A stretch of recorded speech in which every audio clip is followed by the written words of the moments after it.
بسم اللہ الرحمن الرحیم۔ عزیزان محترم، جامع ترمذی ابواب النکاح الرسول اللہ صلی اللہ علیہ وسلم حدیث نمبر 1064 میں ارشاد مصطفیٰ صلی اللہ علیہ وسلم ہے، عن عبداللہ بن مسعود رضی اللہ تعالی عنہ،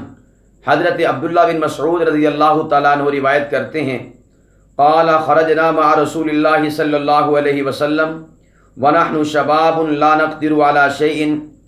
فرماتے ہیں کہ ہم ایک مرتبہ نبی پاک صلی اللہ علیہ وسلم کے ساتھ کہیں باہر نکلے، ہم سب نوجوان تھے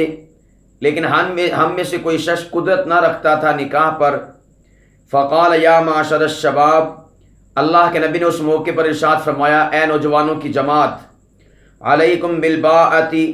تم پر لازم ہے کہ تم شادی کرو، فإنہ اغض للبصر، اس لیے کہ شادی کرنا، نکاح کرنا نگاہوں کو جھکاتا ہے، وأحسن للفرج، اور شرمگاہ کی حفاظت کرتا ہے، فمن لم یستطع منکم الباءۃ فعلیہ بالصوم، پس جس شخص میں نکاح کرنے کی، شادی کرنے کی طاقت نہ ہو تو اس پر لازم ہے کہ وہ روزے رکھے، فإن الصوم لہ وجاء، اس لیے کہ روزہ رکھنا یہ شہوت کو توڑتا ہے۔ اس حدیث پاک میں نبی پاک صلی اللہ علیہ وسلم کے صحابہ کرام کا ذکر ہے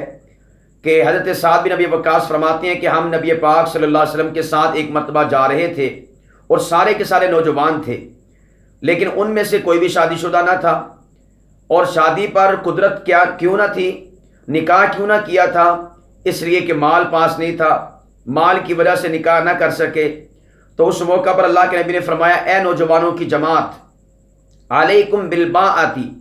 تم پر لازم ہے کہ تم شادی کرو، یعنی سب سے پہلا تمہارے اوپر فرض کیا ہے کہ شادی کرو۔ اس کی وجہ کیا ہے، اس کی ریزن کیا ہے، اس کا فائدہ کیا ہے، اس کا نتیجہ کیا ہے؟ تو پیارے آقا محمد کریم صلی اللہ علیہ وسلم نے ارشاد فرمایا، فإنہ اغض للبصر، شادی کرنا، نکاح کرنا انسان کی نگاہوں کو جھکاتا ہے۔ نمبر 2 فائدہ کیا ہے، وأحسن للفرج، اور انسان کی شرمگاہ کی حفاظت ہو جاتی ہے۔ آپ خود غور کیجئے گا، جس انسان کے گھر میں بیوی ہو تو یقیناً وہ اپنی نگاہیں جھکا جھکا کر ہی زمانے میں چلے گا، لوگوں کی ماں بہن بیٹی کو تاڑے گا نہیں، بری نگاہ سے نہیں دیکھے گا، اس کو پتہ ہے کہ میرے گھر میں بھی بیوی موجود ہے۔ اور جب کسی کے پاس یہ نعمت اور یہ دولت نہ ہو تو پھر وہ جگہ جگہ پر نظریں اٹھاتا ہے، بد نظری کرتا ہے، بے حیائی سے کام لیتا ہے۔ تو اس لیے نکاح کرنے کا ایک فائدہ تو یہ ہے کہ انسان کی نگاہیں پاک ہو جاتی ہیں، انسان کی نگاہیں جھک جاتی ہیں، اور دوسرا فائدہ یہ ہے کہ انسان کی شرمگاہ محفوظ ہو جاتی ہے۔ ظاہر بات ہے جب شادی نہیں ہوگی تو نظریں اٹھا اٹھا کر دیکھے گا،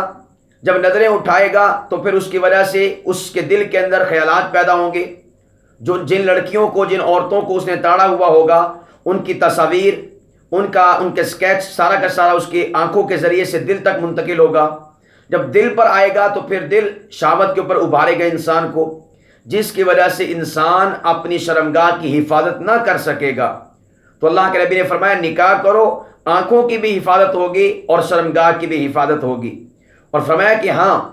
اگر کسی شخص کے پاس یہ دولت نہ ہو، کسی وجہ سے وہ نکاح نہ کر سکے، خواہ مال کی وجہ سے، خواہ کسی اور وجہ سے، فمن لم یستطع منکم، تم میں سے جس شخص کے پاس طاقت نہ ہو، الباء، نکاح کرنے کی، شادی کرنے کی، تو میرے آقا نے فرمایا فعلیہ بالصوم، تو پھر اس پر لازم ہے کہ وہ روزے رکھے۔